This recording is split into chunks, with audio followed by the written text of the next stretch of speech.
আল্লাহ নবী দিন ও দুনিয়ার বাদশা হাবিবুল্লাহ জনাবে মুহাম্মদ রাসূলুল্লাহ সাল্লাল্লাহু আলাইহি ওয়াসাল্লাম আল্লাহ নবী তিনি একদিন স্বপ্ন দেখছেন আল্লাহ নবী স্বপ্ন দেখছেন নবী সাহাবী উমর আল্লাহ পাকের রহমতের দয়ার জান্নাতে ঘুরছে বলুন সুবহানাল্লাহ ও আমার ভাইজানেরা নবী আমার হযরত উমরকে ডাকলো ও বাবা উমর আমি রাসূলুল্লাহ আমি স্বপ্ন দেখেছি তুমি আমার আল্লাহ পাকের রহমতের দয়ার জান্নাতের মধ্যে ঘুরছো ও বাবা উমর আমি রাসূলুল্লাহ তোমাকে জানিয়ে দিলাম তুমি হলে জান্নাতি জান্নাতি জান্নাতি বলুন সুবহানাল্লাহ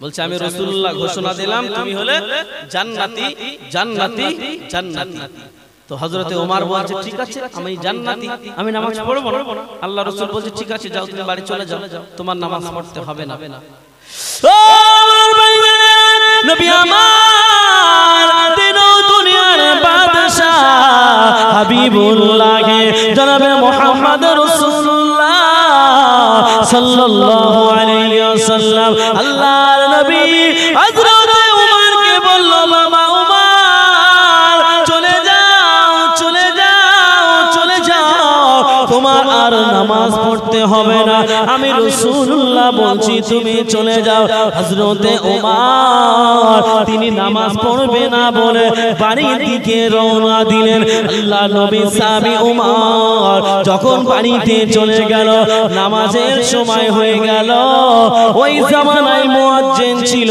হযরতে বেলাল রাদিয়াল্লাহু তাআলা আনহু বলুন সুবহানাল্লাহ কে মুয়াজ্জিন ছিল হযরতে বেলাল বেলালের কথা বললে তো 3 ঘন্টা শেষ হবে না এই বেলালের কথা যদি এখন বলি 3 ঘন্টা লাগবে তো এটা এখানে থাক এটা এখানে থাক এটা অন্যদিন আলোচনা হবে কেন না যদি এখন হযরতে বেলালের কথা বলি তাহলে এখন আপনাদের রাত শেষ হয়ে যাবে কিন্তু ওইজন্য বেলালের কথাটা এখানে থাক হযরতে ওমরের কথাটা আমরা শুনছি সেটা শুনবো তাই না হযরতে ওমর একটুখানি বলবো বেলালের কথা বলতে বলতে শুনলে কিন্তু ভালো লাগবে তখন আর মনে হবে না যে এই দিকে আবার ফিরে আসি হযরতে বেলাল তিনি নবীকে এত ভালোবাসতেন আল্লাহর রাসূল যখন দ্বীনের দাওয়াত দিচ্ছিলেন হযরতে বেলাল তিনি রাসূলকে ফলো করতেন আর বেলাল কিন্তু এই আপনাদের কলকাতার সাইডে সব কিন্তু বাড়িতে বাড়িতে মহিলারা আমি দেখেছি মহিলারা লোকের বাড়ি কাজ করতে যায় সকালবেলা থালা মাজতে বাসন মাজতে অন্যদের সংসারে কাজ করতে যায় যায় না হয়তো দূরি বাড়ি কারোর বাড়ি দেখা যাচ্ছে ডায়মন্ড হাওড়া কারোর বাড়ি বাংলাদেশে কারোর বাড়ি দেখা যাচ্ছে আপনার ওই মুর্শিদাবাদ কারোর বাড়ি মালদা অনেক দূরে দূরে লোক এই কলকাতায় এসে লোকের বাড়িতে কাজ করে তো আমি বলতে চাইছি হযরতে বেলাল কিন্তু ওরকম কাজ করত কার বাড়ি উমাইয়ার বাড়ি কার বাড়ি উমাইয়ার বাড়ি আগে দাসী কেনা বেচা হতো দাসী দাসী কাজের লোক কেনা বেচা হতো হযরতে বেলাল তিনি যখন উমাইয়ার বাড়িতে তিনি তখন মুসলমান হয়নি তো সেই হযরতে বেলাল রাদিয়াল্লাহু তাআলা আনহু তিনি যখন মুসলমান হয়নি আল্লাহর রাসূল দ্বীনের দাওয়াত দেয় হযরতে বেলাল ফলো করে যে এই মানুষটা কে আল্লাহ পাক এত সুন্দর চেহারা দিয়েছে নবী ইউসুফের কথা শুনেছেন নবী ইউসুফের কথা বলতে গেলে এখানেও 3 ঘন্টা লাগবে এটা বলবো না কিন্তু নবী ইউসুফের কথা যদি এখানে ধরি আল্লাহ পাক কোরআনের মধ্যে সূরা ইউসুফ দিয়েছে না দেয়নি সূরা ইউসুফ দিয়েছে সূরা ইউনুস দিয়েছে না দেয়নি তো এই নবী ইউসুফের কথাটা আমি বলছি না জাস্ট একটা एग्जांपल দেওয়ার জন্য কথাটা আসলো বলে তার পরিপ্রেক্ষিতে কথাটা বলছি আল্লাহ পাক নবী ইউসুফকে এত রূপ দিয়েছিল যে নবী ইউসুফকে দেখে মিশরের মহিলারা তাদের কাছে একটা করে ছুরি দিয়েছিল আর একটা করে ফল দিয়েছিল বলেছিল তোমরা নবী ইউসুফের দিকে তাকাবে তাকিয়ে তোমরা এই ফলটা কাটবে আল্লাহ এত রূপ দিয়েছে হযরত ইউসুফ আলাইহিস সালাতু ওয়াস সালামের দিকে তাকিয়ে ফল না কেটে নিজেদের আঙ্গুলগুলো কেটে ফেলেছে এত রূপ দিয়েছে। আর তারা যদি আমার নবীকে দেখতো তারা ওই আঙ্গুল কাটা বাদ দিয়ে তাদের কলিজাটা কেটে টুকরো টুকরো করে ফেলতো। বলুন সুবহানাল্লাহ। তো সেই বেলাল আমার আপনার নবীকে দেখছে যে উফ আল্লাহ কত সুন্দর রূপ দিয়েছে। তখন বেলাল কিন্তু মুসলমান হয়নি। তো আস্তে আস্তে আস্তে আস্তে বেলাল নবীর প্রেমে পড়ে গেল। কার প্রেমে? নবীর প্রেমে পড়ে গেল। এইবারে হযরতে বেলাল উমাইয়া যার বাড়িতে কাজে ছিল, হযরতে বেলাল উমাইয়াকে বলছে, উমাইয়া আমি তো তোমার বাড়িতে কাজে আছি দীর্ঘ অনেক দিন, কিন্তু তুমি আমার একটা ঘরের ব্যবস্থা কেন করে দাও না? আমার একটা ঘরের ব্যবস্থা করে দাও। এই গরুর সঙ্গে গরুর গোয়ালে আর কতদিন থাকবো? হযরতে বেলালের মুখের উপর জবাব দিয়েছিল, এই বেলাল কি বললি তুই? একটা ঘরের আবদার করছিস? তোর থেকে আমার ওই গরু ছাগলের সম্মান আমার কাছে অনেক বেশি। হযরতে বেলালের বলছে, তোর চাইতে ওই গরু ছাগল যাদের সঙ্গে তুই থাকিস তাদের সম্মান আমার কাছে অনেক বেশি, ওদের চাইতে তোর সম্মান আমার কাছে অনেকটা নিচে। সুতরাং তোর যোগ্য ওই গরু ছাগলের সঙ্গে তাদের গোয়ালে থাকতে হবে, তোর কোনো ঘর হবে না।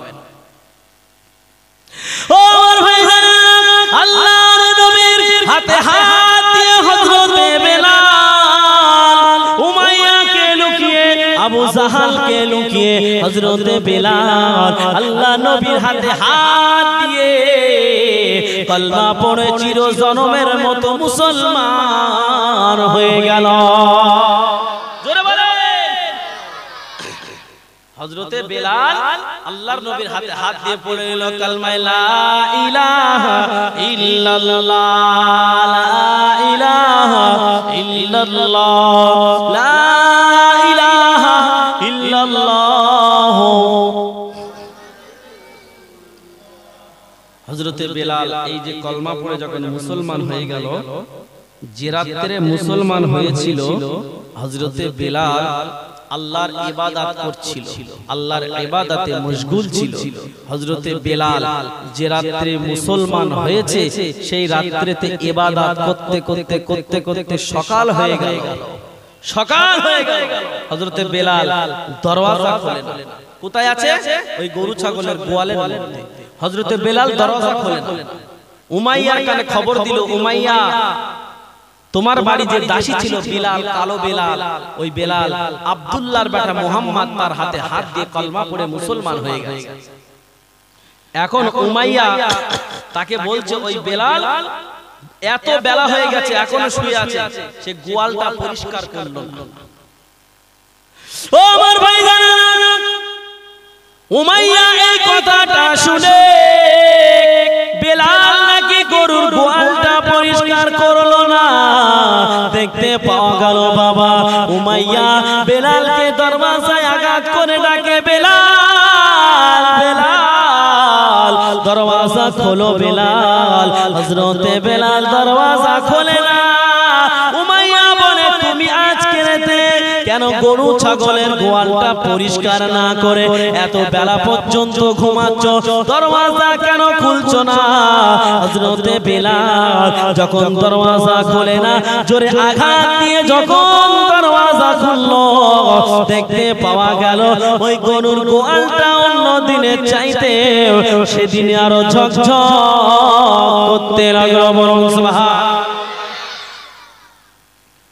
অন্যদিন পরিষ্কার করলে যতটা চকচকে লাগে তার চাইতে সেদিন আরো বেশি চকচকে লাগছিল। উমাইয়া বলছে, তোরা যে আমাকে বেলালের নামে শিকায়াত দিলি, বললি বেলাল পরিষ্কার করেনি, সে তো কোন ভোরবেলা উঠে দেখছি সে পরিষ্কার করে বসে আছে। ও আমার ভাইজানা, হযরত বেলাল ওই দরজা ঠেলে দেখে, দরওয়াজা যখন খুলে গেল, আল্লাহ নবী সাহাবী বেলাল তিনি দেখে আল্লাহ পাকের ইবাদতে বসে আছে। উমাইয়া বলল, বেলাল শুনলাম তুমি নাকি ওই আব্দুল্লাহর বেটা মুহাম্মদ তার হাতে হাত দিয়ে কালমা পড়ে নাকি তুমি মুসলমান হয়ে গেছো। হযরতে বেলাল বলল, ও উমাইয়া তুমি শুনে রেখে দাও, জেনে রেখে দাও, যে মুসলমান হবে সে কখনো কোনোদিন তার জবান দিয়ে মিথ্যা হয় না। বলুন সুবহানাল্লাহ। ও আমার ভাইরা, হযরত বেলাল রাদিয়াল্লাহু তাআলা আনহু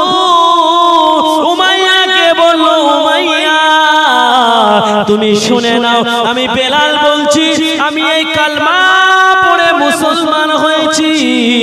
হযরতে বেলাল উমাইয়াকে ভয় না করে বলতে লাগলো কালমা লা ইলাহা ইল্লাল্লাহ লা ইলাহা লা ইলাহা ইল্লাল্লাহ মুহাম্মাদুর রাসূলুল্লাহ।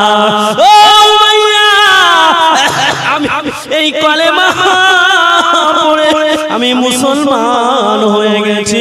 হযরতে বেলাল বাঘের মতো গর্জন করে এই কালমা পড়ে দিল। বলুন সুবহানাল্লাহ। হযরতে বেলাল যাকে যেখানে আছে দাসী তার কাছে কাজ করে নিশ্চয়ই তার একটা রাজা বা সেই রাজা হযরতে বেলাল প্রজা। তো বেলাল তার মালিককে দেখে ভয় করলো না, বলছে এই উমাইয়া তুই শুনে রেখে দে মুসলমান কখনো মিথ্যা কথা বলে না, মুসলমান কখনো মিথ্যা বলতে পারে না। হ্যাঁ আমি মুসলমান হয়েছি, শুনে নাও কালমা লা ইলাহা ইল্লাল্লাহ মুহাম্মাদুর রাসূলুল্লাহ। উমাইয়া আমি এই কালমা পড়ে বিশ্ব নবীর হাতে হাত রেখে মুসলমান হয়ে গেছি। এবারে উমাইয়া তো টনকটা নড়ে গেল, কি সর্বনাশ বলো দেখি, আমাদের দল থেকে একটা লোক মুসলমান হয়ে গেল। উমাইয়া বেলালকে বলছে, ঘুষ দেওয়ার চেষ্টা করছে, ঘুষ। তখন কিন্তু বলেছিল, কিন্তু বেলালের কথা গ্যারান্টেড হয়। এখন বেলালকে বলছে, বেলাল তুমি যদি ইসলাম ধর্ম ত্যাগ করো আমি কথা দিচ্ছি তোমাকে আমি একটা স্পেশাল ঘর দেব। কি দেবে? এই জোরে বলে কি দেবে?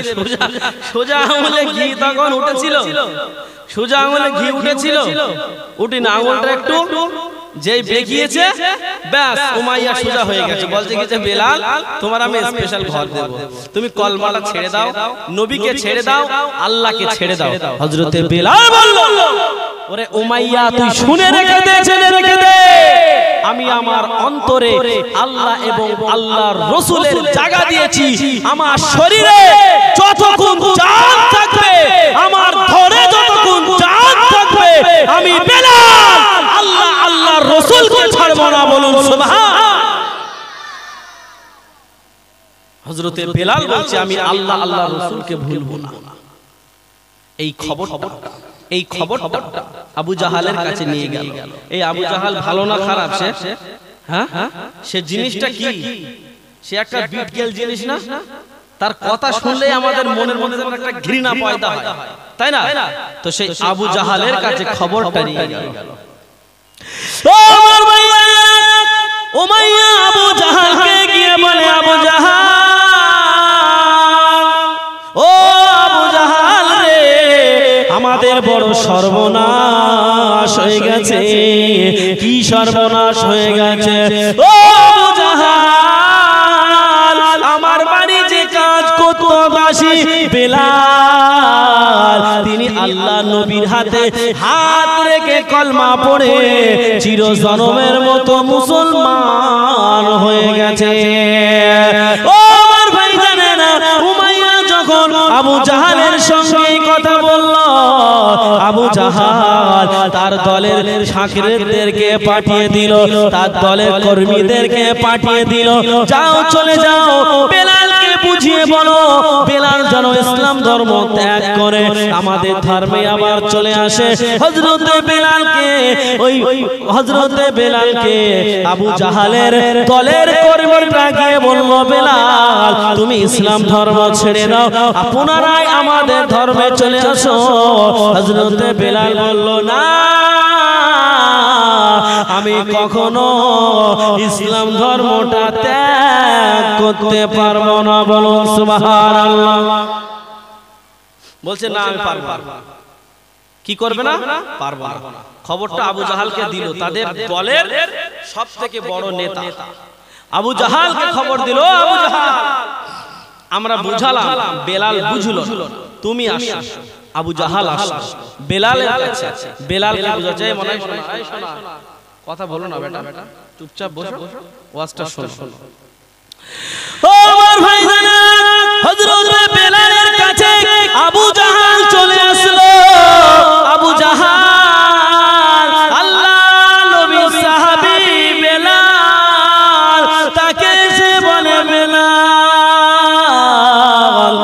আমি আবু জাহাল বলছি তুমি ইসলাম ধর্মটা ছেড়ে দাও।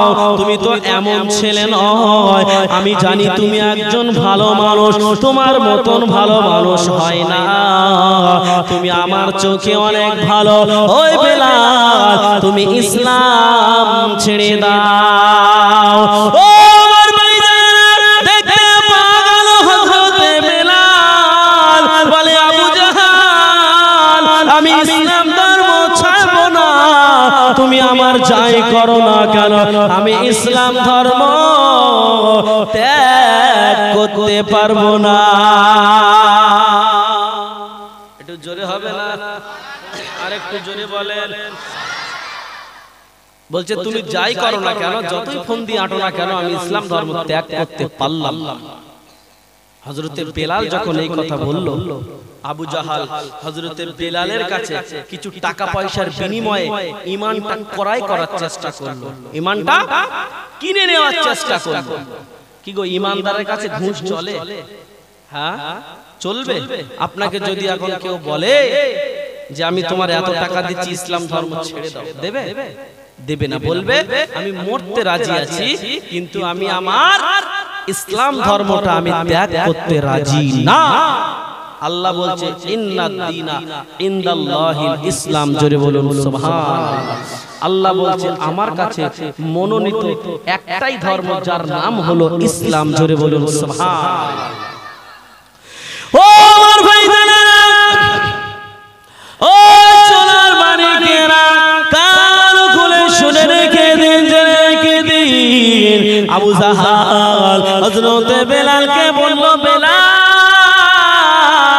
তুমি যদি ইসলাম ধর্ম ছেড়ে দাও, তুমি যদি ইসলাম ধর্ম ত্যাগ করো, আমি আবু জাহাল বলছি তোমার এই গরু ছাগলের মালিক বানিয়ে দেব, তোমাকে ব্যবসা করার জন্য টাকা দেব, তোমার স্পেশাল ঘর আমি দেব। ওই বেলাল তুমি যদি ইসলাম ধর্ম ত্যাগ করে দাও, সুন্দরী সুন্দরী নারী দেব, তোমার বিজনেস করার জন্য যত টাকার প্রয়োজন আমি আবু জাহাল সেটা দেব। তাহলে একটা ঘর দিচ্ছিল না, বিজনেস করার জন্য টাকা দেবে, ওই উট, ওই গরু, ওই ছাগল তাদের মালিক বানিয়ে দেবে। শুধু তাই নয়, বলছে স্পেশাল ঘর দেব, স্পেশাল, তুমি শুধু ইসলাম ধর্মটা ছেড়ে দাও। হযরতে বেলালকে যখন এই কথা বলল, হযরতে বেলাল এই কথার জবাবটা কিভাবে দিল দেখো। ও আমার ভাইজানেরা, আল্লাহর নবী সাহাবী হযরতে বেলাল বাঘের মতো গর্জন করে বলল, আবু জাহাল তুমি শুনে রেখে দাও, জেনে রেখে দাও, আমি বেলাল বলছি তুমি আমার উট গরু ছাগলের যতই মালিক বানাও না কেন, তুমি আমার যতই টাকা পয়সা দাও না কেন, তুমি আমার যতই তুমি স্পেশাল রুম দাও না কেন, আমি বেলাল আমার ঈমান কিনতে পারবে না। বলুন সুবহানাল্লাহ। ও আমার ভাইরা, হযরত বেলাল বলল, আবু জাহাল তুমি যতই আমার ধন সম্পদ দাও না কেন, তুমি যদি আমার এক হাতে আসমানের চাঁদ, অপর হাতে যদি আসমানের সূর্য আমার হাতে এনে দাও, তার বিনিময়ে তুমি আমার ঈমান কিনতে পারবে না। বলুন সুবহানাল্লাহ। ও আমার ভাইজানেরা, হযরতে বেলাল তাকে বলল, বেলাল তুমি যদি আমার কথা না শোনো আমি আঙ্গুল বেঁকাবো। আবু জাহাল কি বলছে? তুমি যদি আমার কথা না শোনো, সোজা আঙ্গুলে ঘি যদি না ওঠে, আঙ্গুল এবার আমি বেঁকাবো। কি করবে? আঙ্গুল বেঁকাবে। হযরতে বেলালকে বলছে তুমি যদি ইসলাম ধর্ম না ছাড়ো, তোমার অনেক থেকে আমি বোঝাচ্ছি, কিন্তু তুমি আমার কথা একটা বারের জন্য বোঝার চেষ্টা করছো না, তবে এবারে আমি তোমার জন্য কিন্তু সাজার ব্যবস্থা করব।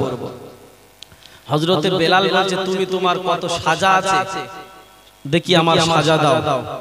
তুমি আমার সাজা দাও, কিন্তু আমি বেলাল বলছি আমার অন্তরে আল্লাহ আল্লাহ রসুলের জায়গা দিয়েছি। আমি বেলাল, আমি এক মুহূর্তের জন্য আল্লাহ আল্লাহর রসুলকে এই কলিজার থেকে আমি সরাবো না। বলুন সুবহানাল্লাহ। কি গো, এটা কি বলবো নাকি সেই যেটা বলছিলাম সেটা বলবো? কি করবো বলেন? হ্যাঁ, ওদিকে তো ওটা ওই পর্যন্ত আছে, এদিকে এটা। ও আচ্ছা, মানে বিলালের আওয়াজ শোনা নেই। আচ্ছা আচ্ছা আচ্ছা আচ্ছা, তাহলে এটা বলবো। ঠিক আছে, অসুবিধা নাই। আপনারা যেটা বলবেন সেটা দেখেন। আমি সবসময় শ্রোতাদেরকে জিজ্ঞাসা করি যে বাবা, তোমরা কি এই ওয়াজ পছন্দ করছো? যদি এই ওয়াজ পছন্দ করো তাহলে এটা করবো, যদি মনে হয় না এটা করতে হবে না, অন্য লাইন ধরো, ওই লাইন ধরবো। যদি বলেন শিয়ালদা লাইন নয়, আমাদের বনগা লাইন ধরতে হবে, পিছন থেকে বনগায় চলে যাবো, কোনো অসুবিধা নাই। আপনারা যেটা বলবেন সেটা, আমার কোনো অসুবিধা নাই। তো চলেন তাহলে একবার দরুদ শরীফ হয়ে যাক। আল্লাহুম্মা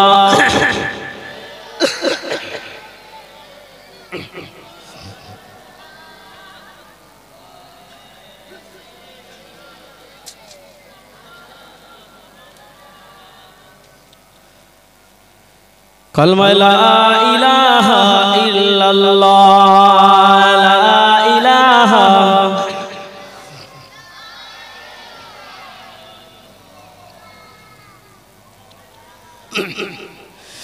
রহমত আলাম নূরে মুজাসসাম, রহমত আলাম নূরে মুজাসসাম, সাহাবীরা আতর বানাই ওই নবীজির ঘাম। জোরে বলেন সুবহানাল্লাহ, আর চিল্লে বলেন রহমত আলাম নূরে মুজাসসাম, সাহাবীরা আতর বানাই ওই নবীজির ঘাম, সাহাবীরা আতর বানাই ওই নবীজির ঘাম। রহমত আলাম নবী নূরে মুজাসসাম, সাহাবীরা আতর বানাই ওই নবীজির ঘাম। শোনো মানো জানো কেমন আমার নবীজি, যাহার পাগল চন্দ্র সূর্য তারকারাজি। জোরে বলে শোনো মানো জানো কেমন আমার নবীজি, যাহার পাগল চন্দ্র সূর্য তারকারাজি। শোনো মানো জানো কেমন আমার নবীজি, যাহার পাগল চন্দ্র সূর্য তারকারাজি, যাহার পাগল চন্দ্র সূর্য তারকারাজি। তোমরা আরো শুনবানি সুন্দর কাহিনী, তোমরা আরো শুনবানি সুন্দর কাহিনী, জান্নাতের ওই রুমে রুমে লেখা নবীর নাম। জোরে বলে জান্নাতের ওই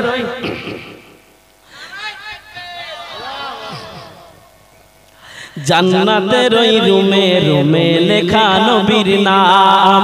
রহমত আলাম নূরে মুজাসসাম, রহমত আলাম নবী নূরে মুজাসসাম, সাহাবীরা আতর বানাই ওই নবীজির ঘাম।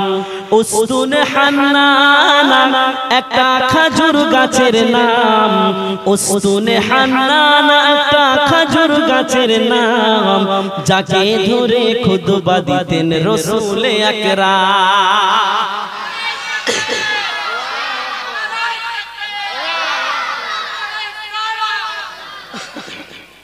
উস্তুন হান্নানা একটা খাজুর গাছের নাম, যাকে ধরে খুতবা দিতেন রাসূল আকরাম, যাকে ধরে খুতবা দিতেন রাসূল আকরাম। গাছটা নবীর বিরহে সদা কাঁদিতে রহে, নবীর বিরহে সদা কাঁদিতে কাঁদিতে রহে হতবাক হয় দেখে যত সাহাবায়ে কেরাম হতবাক হয় দেখে যত সাহাবায়ে কেরাম রহমতে আলাম নূরে মুজাসসাম রহমতে আলাম নবী নূরে মুজাসসাম সাহাবীরা আতর বানাই ওই নবীজির ঘাম সাহাবীরা আতর বানাই ওই নবীজির ঘাম শোনো মানো জানো কেমন আমার নবীজি যাহার পাগল চন্দ্র সূর্য তারকারাজি শোনো মানো জানো কেমন আমার নবীজি যাহার পাগল চন্দ্র সূর্য তারকারাজি গো তারকারাজি যাহার পাগল চন্দ্র সূর্য তারকারাজি তোমরা আরো শুনবানি সুন্দর কাহিনী আরো শুনবানি সুন্দর কাহিনী জান্নাতের ওই রুমে রুমে লেখা নবীর নাম জান্নাতের ওই রুমে রুমে লেখা নবীর নাম রহমতে আলাম নূরে মুজাসসাম সাহাবীরা আতর বানাই ওই নবীজির ঘাম আল্লাহুম্মা সাল্লি আলা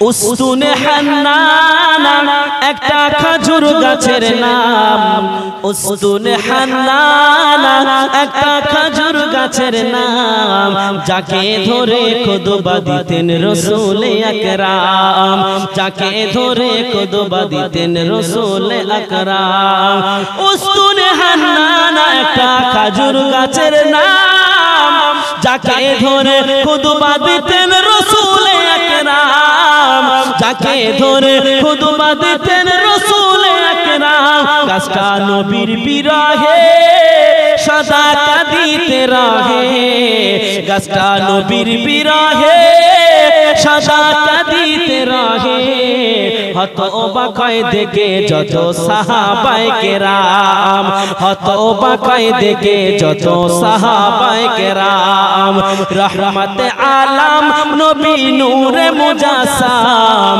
রহমতে আলাম নবী নূরে মুজাসসাম সাহাবীরা আতর বানাই ওই নবীজির ঘাম আল্লাহুম্মা সাল্লি